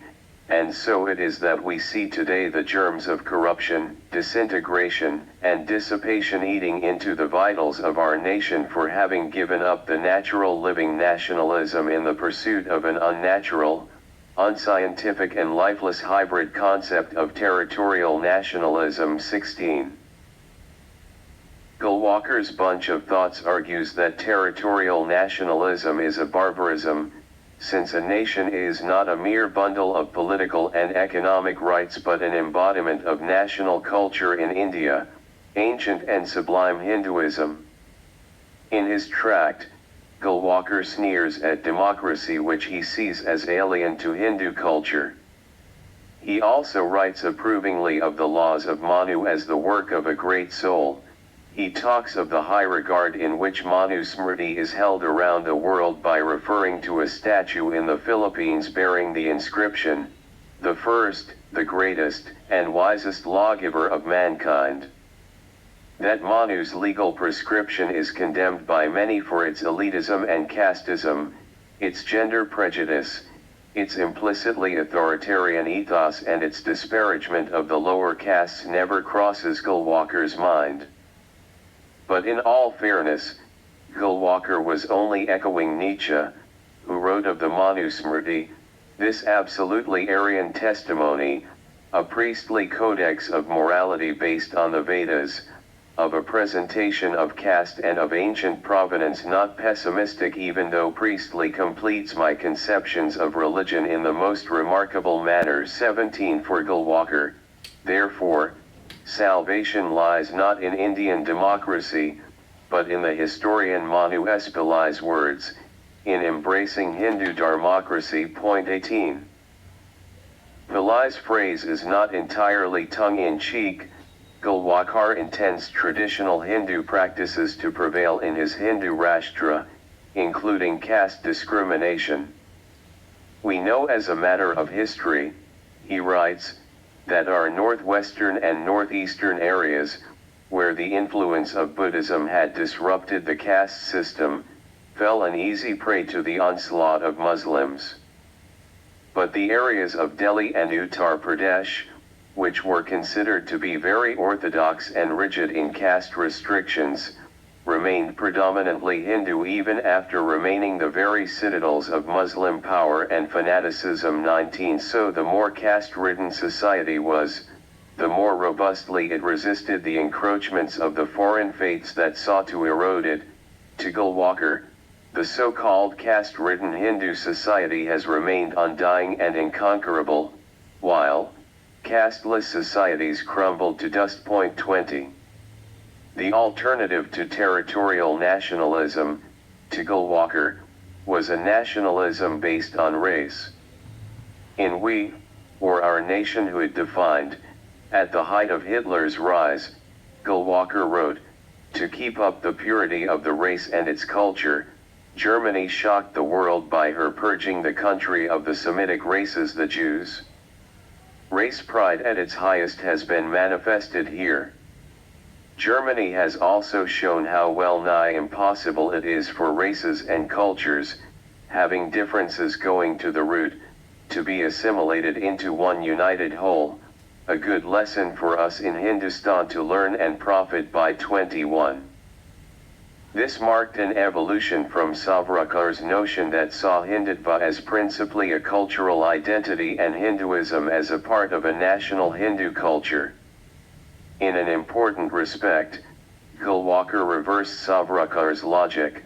With us, he wrote, culture is but a product of our all-comprehensive religion, a part of its body and not distinguishable from it. 22. From Golwalkar onwards, Hindutva was seen as an ideology seeking to establish the hegemony of Hindus, Hindu values, and the Hindu way of life in the political arrangements of India. In this he was building on Savarkar's derisive rejection of Gandhian universalism and nonviolence, which he considered delusionary opiates. Instead of Gandhi's moral lessons in favor of peace, Savarkar advocated the political virility. 23. Of Hindutva, an idea which found full flower in Golwalkar. Golwalkar made no bones about the principal targets of his race hatred. Ever since that evil day, when Muslims first landed in Hindustan, right up to the present moment, the Hindu nation has been gallantly fighting on to shake off the despoilers.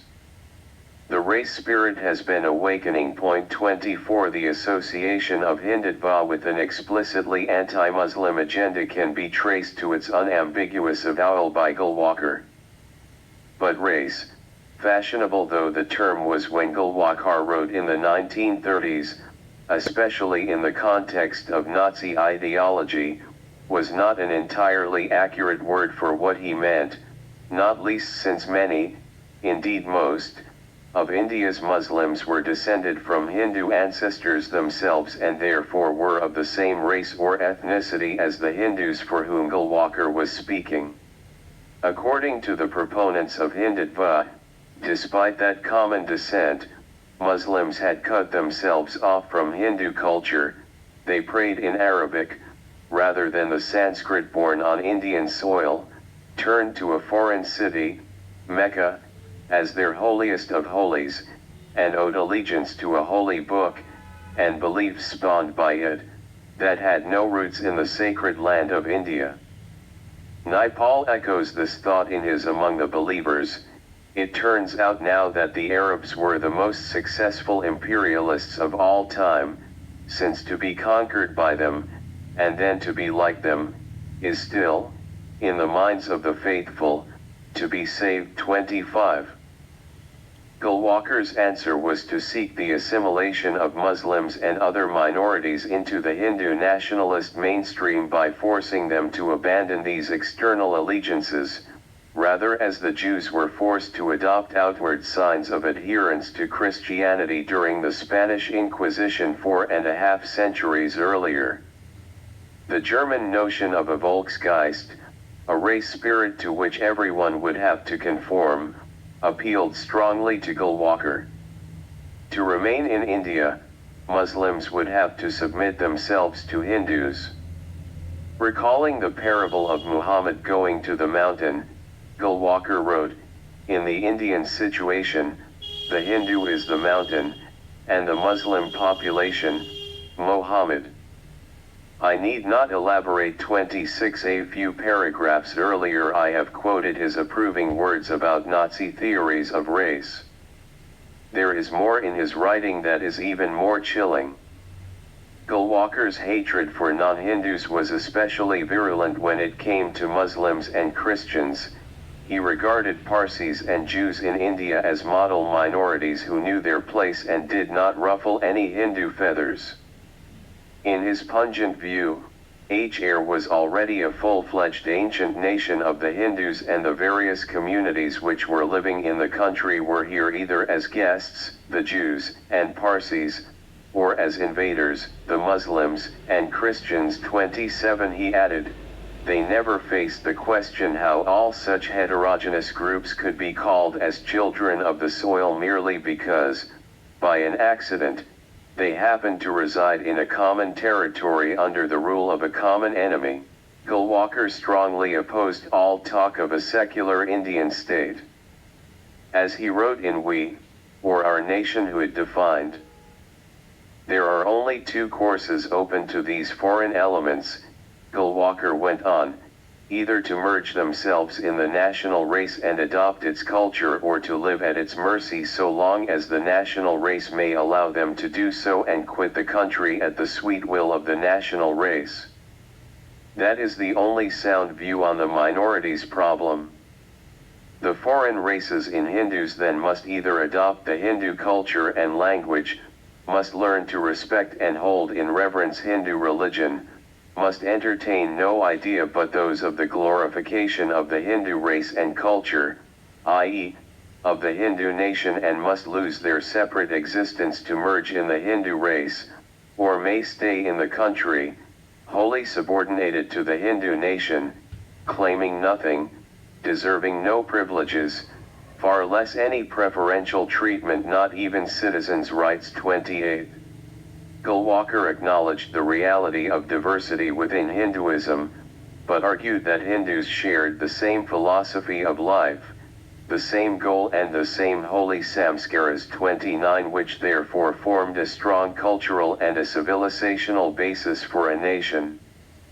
These values, aspirations, and philosophy were not, however, in his view, shared by Muslims and Christians. Though the proponents of Hindutva would not welcome the comparison, Golwalkar's conception of Hindu India is not so very different from the prevailing ideology of a Muslim Pakistan. While Hindutva has tended to reserve most of its virulence for Muslims, Golwalkar was openly suspicious of Christians too. In Bunch of Thoughts he describes how, though the Christians seemed quite harmless 30 at a glance, with their missions, schools, and colleges, they were part of something more sinister. So long as the Christians here indulge in such activities and consider themselves as agents of the international movement for the spread of Christianity, and refuse to offer their first loyalty to the land of their birth and behave as true children of the heritage and culture of their ancestors, they will remain here as hostiles and will have to be treated as such. 31. On the issue of these minorities, Bunch of Thoughts goes further than his earlier writings. We, in the song, are Hindus to the core. That's why we have respect for all faiths and religious beliefs. But the question before us now is, what is the attitude of those people who have been converted to Islam or Christianity? They are born in this land, no doubt. But are they true to its salt? Are they grateful towards this land which has brought them up? Do they feel that they are the children of this land and its tradition, and that to serve it is their great good fortune? Do they feel it a duty to serve her? No. Together with the change in their faith, gone are the spirit of love and devotion for the nation. 32. These are sweeping generalizations that admit of no exception in Golwalkar's thinking. Whatever we believed in, the Muslim was wholly hostile to it. If we worship in the temple, he would desecrate it. If we carry on bhajans and car festivals, that would irritate him. If we worship the cow, he would like to eat it. If we glorify woman as a symbol of sacred motherhood, he would like to molest her. In a December 1947 speech, 4 months after partition, Golwalkar, referring to Muslims, said that no power on earth could keep Muslims in Hindustan. They should have to quit this country. If they were made to stay here, the responsibility would be the government's and the Hindu community would not be responsible. Mahatma Gandhi could not mislead them any longer. We have the means whereby our opponents could be immediately silenced. 33. Golwalkar's alternative answer to this problem lay in reconversion. It is our duty, Golwalkar offers, to call these our forlorn brothers, suffering under religious slavery for centuries, back to their ancestral home. As honest freedom-loving men, let them overthrow all signs of slavery and domination and follow the ancestral ways of devotion and national life. 34 As Manu S. Pillai acidly observes, in other words, there is nothing a quiet Garwapsi reconversion to Hinduism cannot solve when it comes to the building of a good Dharmocracy. 35. The RSS's official understanding of Hindutva embraces this idea of Golwalkar's even today.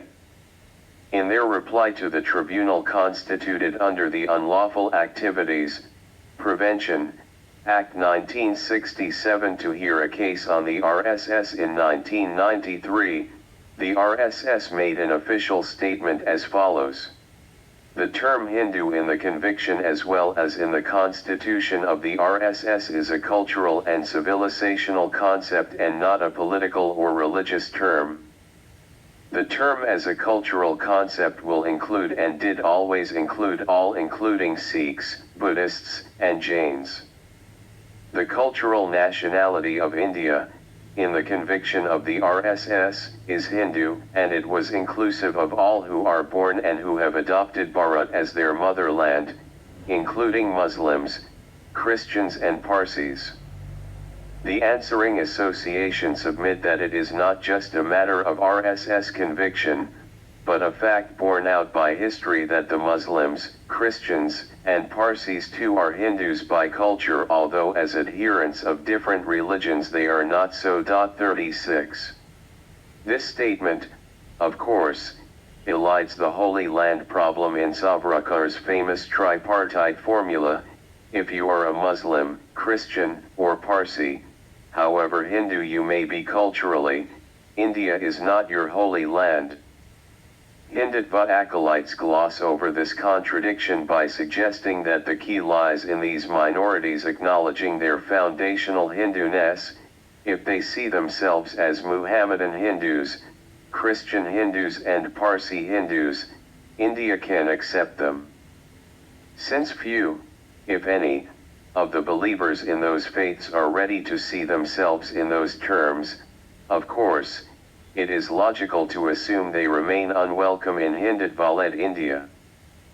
It is striking how Hindutva's acolytes share so much formally with 20th century Muslim modernists in South Asia and the Middle East, their conception of the glorious past, their imagining of a fallen intermediary time, blamed on internal cultural failings and rapacious outsiders, their stilted conception of culture and cultural difference, their negative appraisal of Western values and Westernization, and their fervent desire for the political unity of a religious community as the essential requirement for the attainment or re-establishment of national glory. Golwalkar's views of nationalism continue to inspire his political followers nearly half a century after his death, except that, unlike when he expressed them, those who believe such things now hold power in India and are in a position to do something about them. The advent of the Bharatiya Janasangh and Deendayal Upadhyaya. It took a while to happen. While Savarkar and Golwalkar had attracted a lot of attention with their ideas in the 1920s and 1930s, the only political party willing to take them seriously was the Akhil Bharatiya Hindu Mahasabha, a fringe movement of which Savarkar became president in 1937. The Hindu Mahasabha fancied itself as a sort of Hindu answer to the Muslim League, but never enjoyed even a fraction of its support. Indeed, the overwhelming majority of Hindu voters backed the secular Indian National Congress Party, rather than the party that claimed to be acting in the name of India's Hindus. The Mahasabha, however, openly advocated both Hindutva and Hindu Rashtra, even as the Muslim League's call for partition was tearing the country apart on communal lines. The Mahasabha's best-known leader, Syama Prasad Mukherjee, its president in 1944, was conscious of the limitations of Hindu nationalism as a political platform in such circumstances, and called for the membership of Hindu Mahasabha to be thrown open to all communities. Not surprisingly, since this would have vitiated the communal logic of the Mahasabha itself, his own members spurned his call, prompting Mukherjee to resign and to form a new political party in collaboration with the RSS. This was the Bharatiya Jana Sangh. Mukherjee's choice of name for his new party was instructive. Bharatiya literally meant Indian, Jana the people, and Sangh, in a genuflection to the RSS, which liked to refer to itself as the Sangh, stood for organization. Thus the Bharatiya Jana Sangh was the Indian People's Organization. The Jana Sangh was openly viewed as a political emanation of the RSS, which had been banned after Mahatma Gandhi's assassination in 1948 and only allowed to resume functioning as a purely social and cultural, rather than political, association. The RSS could continue to advocate Hindu Samaj, Hindu society, but not a Hindu Rashtra that would be a political objective which only a political party could pursue. And so a political party was born. The Bharatiya Jana Sangh was linked to the RSS, it was said, by an umbilical cord. Its establishment of the Bharatiya Jana Sangh gave the RSS a political arm that would pursue Hindu interests within a national, as opposed to communal, framework. Hence Bharatiya rather than Hindu, but since Mukherjee subscribed to the Savarkar idea that all Indians, strictly speaking, were Hindus, there was no great contradiction there. To Mukherjee and his followers, Hinduism was a national identity rather than a communal one, and the Bharatiya Jana Sangh in effect claimed the national mantle for its Hindutva agenda. In the 2.5 decades of its existence, the Bharatiya Jana Sangh impressed itself upon the nation's consciousness as a well-organized and effective opposition party with some able leaders, but it never came remotely close to power.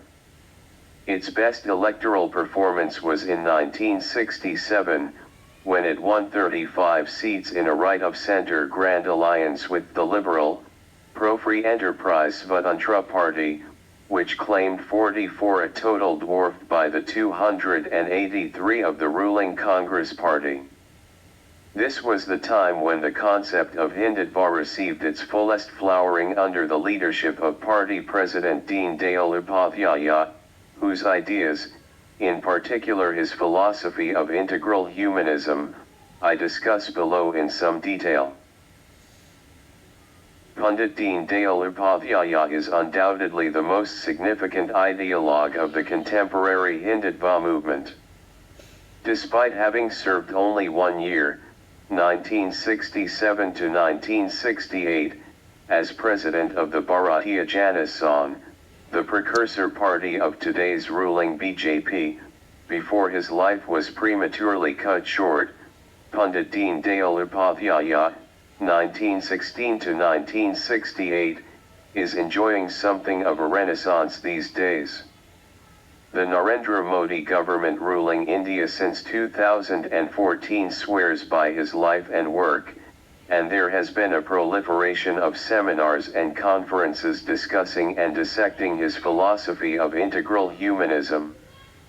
Numerous institutions have been named after him, from the Pandit Deendayal Upadhyaya Shekhawati University in Sikar, Rajasthan, to the Deendayal Upadhyaya Hospital, Delhi, and the Pandit Deendayal Petroleum University, Gandhinagar, Gujarat. Millions of pounds of government funds have been spent on various schemes, yojanas, to perpetuate his name. 37 There are medical colleges, hospitals, parks, and a flyover, in Bengaluru, that bear his name, not to mention the P.T. Deendayal Upadhyaya National Academy of Social Security, Janakpuri, Delhi. The Antyodaya scheme of service to the poorest of the poor is said by the government to have been inspired by him. The Make in India scheme is dedicated to him, or more precisely, laid at his feet. 38 The Mughal Sarai railway station, where he died in mysterious circumstances at the age of 52, has been renamed for him. The Deendayal Research Institute is reportedly a hub of frenetic activity, drowning under a flood of queries from government departments trying to learn about Upadhyaya's ideas, which are now expected to animate their work. 39. Upadhyaya's writings and speeches on the principles and policies of the Bharatiya Janasangh, his philosophy of integral humanism and his vision for the rise of modern India, constitute the most comprehensive articulation of what might be described as a BJP ideology. The reverence in which he is held by those in power today and the near deification of the man give him an intellectual status within the Hindutva movement second to none. Upadhyaya saw his own thinking as flowing from that of Guru Golwalkar, the Sarsankalak of the RSS with whom he worked most closely. Golwalkar, in turn, was inspired by Vinayak, Veer, Savarkar's ideology of Hindutva. But whereas Golwalkar, with his desire to learn from Nazi practices, was judged too extreme for most mainstream opinion, Upadhyaya, who couched his ideas in moderate language, enjoyed broader acceptability. Unlike many ideologues, Pandit Deendayal Upadhyaya was not just a theorist, but the leader of a growing political party and also its principal organizer. This created a curious paradox. As a political leader, it was imperative for him to respond to the day-to-day problems facing the party, critique government policies, issue and direct party propaganda, lead agitations, evolve the party's electoral strategy and negotiate coalitions. His philosophy was thus the animating spirit of a life of practical action. Upadhyaya's political role and values thus emerged from his philosophy, and the latter justified the former. At the same time, the Janasangh of Upadhyaya's day was not a realistic contender for power. Upadhyaya thus saw himself in the longer term as a thinker whose role was, as one admirer put it, to project genuine nationalistic thought in the political sphere, well beyond the limited and short-term aim of the attainment of political office. One might even argue that had the prospects of power been more imminent, the president of the party might have spent his energies on more immediately attainable objectives, rather than abstract philosophical reflections divorced from his day-to-day tasks. It is possible to argue that the philosophy of Upadhyaya is the credo of man who does not believe he can ever have an opportunity to implement it. But such a situation is in many ways preferable, because it means that the philosopher in question is not tailoring his thoughts to the expediencies of the political moment. In keeping with his circumstances, Deendayal Upadhyaya could afford the luxury unavailable, say, to any of his counterparts in the ruling party to develop his theoretical ideas in their pure and unalloyed form. Thus it is said by his admirers that Upadhyaya saw his political party as merely a vehicle to build a nation. Much of his philosophical thinking, therefore, focused on what constituted the Indian nation, and why, in his view, it had failed to become strong and unified. Upadhyaya saw this failure in moral terms political corruption, the general public's lack of any urge to make India strong and prosperous, a degeneration of society and the fading away of the idealism that had inspired the struggle for freedom. Indians had misled themselves into equating freedom with the mere overthrow of foreign rule. This negative view overlooked the need for something far more positive, a genuine and patriotic love for the motherland. Like Savarkar and Golwalkar, Upadhyaya too deplored the concept of territorial nationalism, which saw the Indian nation as being formed of all the peoples who reside in this land. In his view, reducing the idea of India to a territory and to everyone living in that space elided fundamental questions that needed to be answered. Whose nation is this? What is freedom for? What kind of life do we want to develop here? What set of values are we going to accept? What does the concept of nationhood really signify? What does the concept of nationhood really signify? A territory and its inhabitants, as West and East Indians seem to believe, would embrace Hindus, Muslims, Christians, and others under a common nationhood to resist British rule. This was a fallacy, according to Upadhyaya. A nation is not a mere geographical unit. The primary need of nationalism is the feeling of boundless dedication in the hearts of the people for their land. Our feeling for the motherland has a basis. Our long, continuous habitation in the same land creates, by association, a sense of minus. 40. The disappearance of the foreign power, Upadhyaya believed, had left a vacuum before a people accustomed to the negative patriotism of anti-colonialism. Nationalism had to consist of far more than the mere rejection of foreign rule.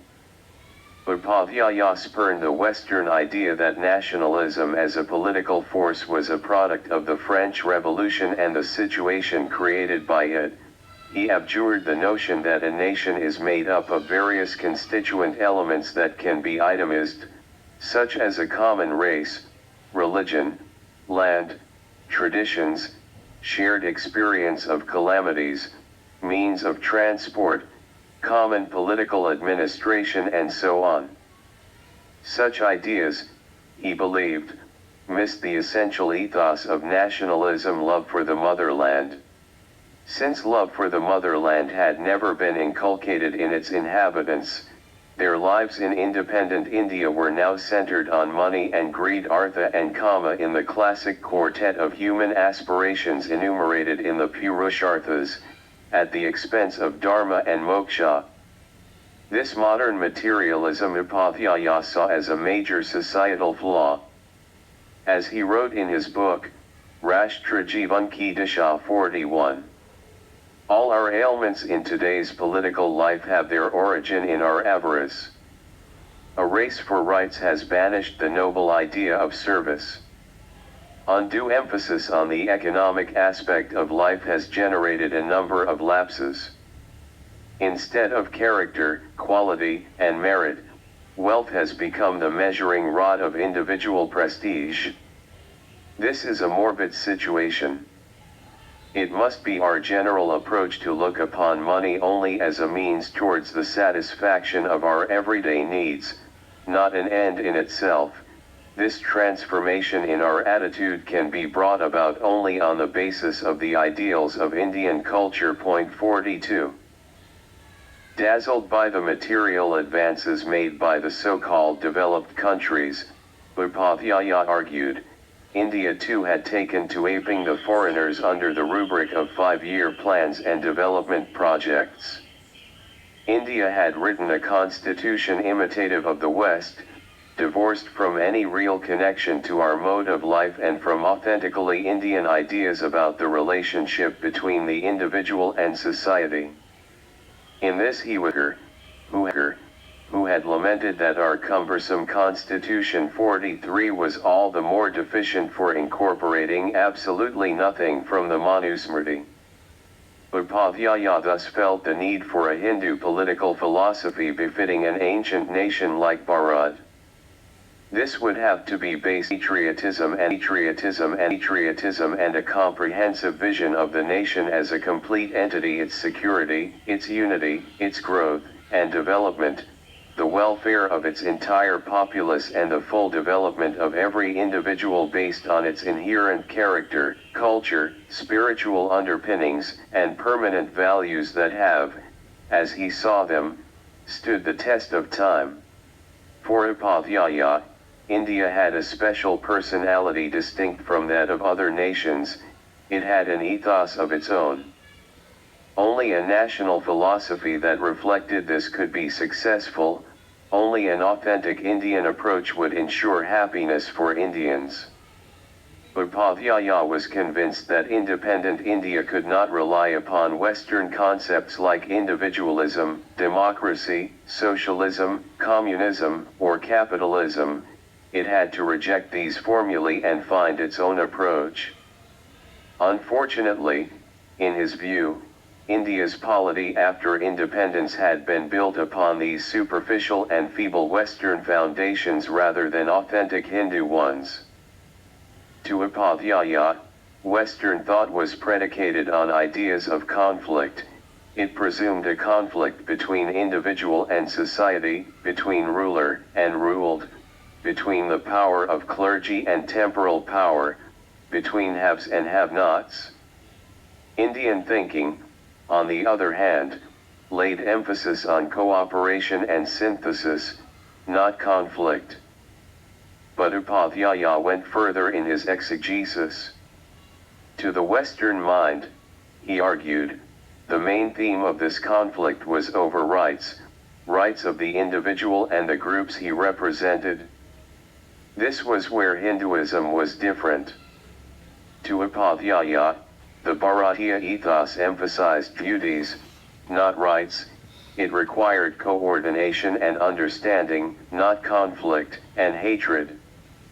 All India needed to do, Upadhyaya averred, was to turn the searchlight inwards and base its thinking on self-revelation, just as the Hindu seeker looked within himself for self-realization. India's polity had to be anchored in the traditions and ethos of India's own ancient Hindu culture. As we have seen, Upadhyaya was clear that reducing the Indian national idea to a territory and the people on it was fallacious. It was this sort of thinking, he argued sternly, that had led the nationalist movement, from the Caliphate agitation onwards, to turn towards a policy of appeasement of the Muslim community, a policy in turn sought to be justified by the need to forge a united front against the British. The RSS's founder-leader, Dr. K. A. Hedgewar, whose Marathi biography Upadhyaya translated, had pointed to the ideological confusion this approach created. Muslim communalism, in his and Upadhyaya's view, had become more prominent and aggressive, while Congress leaders bent over backwards more and more to accommodate them.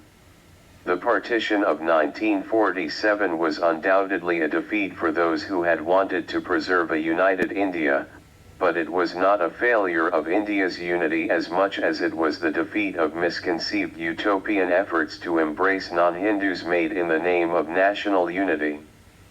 It was not that our objective was wrong, in Upadhyaya's view, rather the methods to preserve India's unity through minority appeasement were wrong and so we were defeated. Every nation, Upadhyaya said, wants to live a happy and prosperous life according to its own nature, and that is the motive behind its intense desire for freedom. The nation that tries to follow a path of thought and action discordant with its own nature, meets with disaster. This is why our nation has been caught up in a whirlpool of difficulties. India could and should contribute to the world in consonance with our culture and traditions. 44. That culture was, of course, Hindu. In India, there exists only one culture. There are no separate cultures here for Muslims and Christians.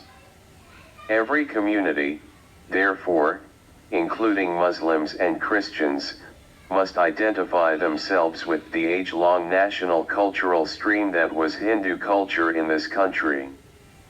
His logic was that unless all people become part of the same cultural stream, national unity or integration is impossible.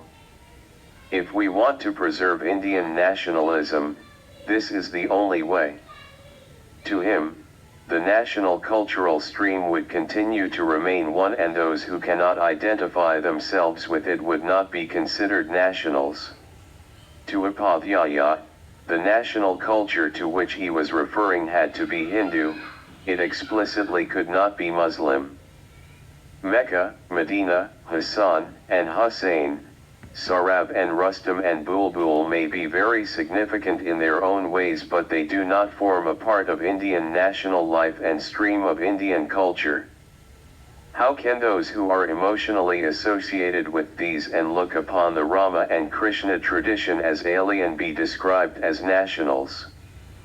We see that the moment anybody embraces Islam, an effort is made to cut him off from the entire tradition of this country and connect him to the alien tradition. 45. Muslims, said Upadhyaya, even related differently to India's past. Some events involve triumph, some are humiliation. The memories of our glorious deeds make us proud, ignominies make us hang our heads in shame. 46. But Hindus saw such historical events differently from Muslims. Aggressions by Muhammad Ghori or Mahmud Ghazni naturally fill us with agony.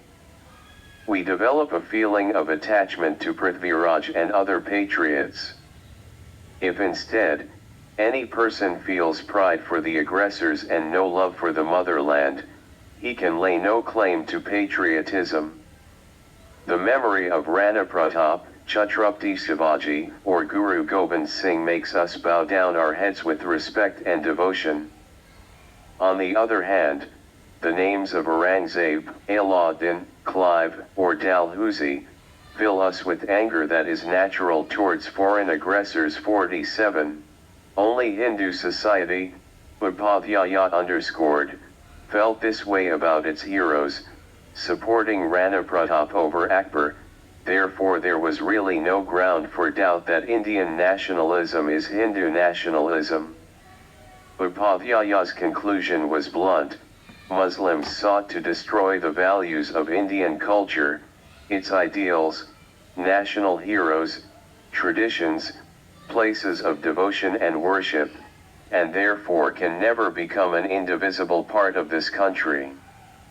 In Upadhyaya's vision, the inherent consciousness of unity, identical ties of history and tradition, relations of affinity between the land and the people, and shared aspirations and hopes, made Hindustan a nation of Hindus. We shall have to concede that our nationality is none other than Hindu nationality. If any outsider comes into this country, he shall have to move in step and adjust himself with Hindu nationality.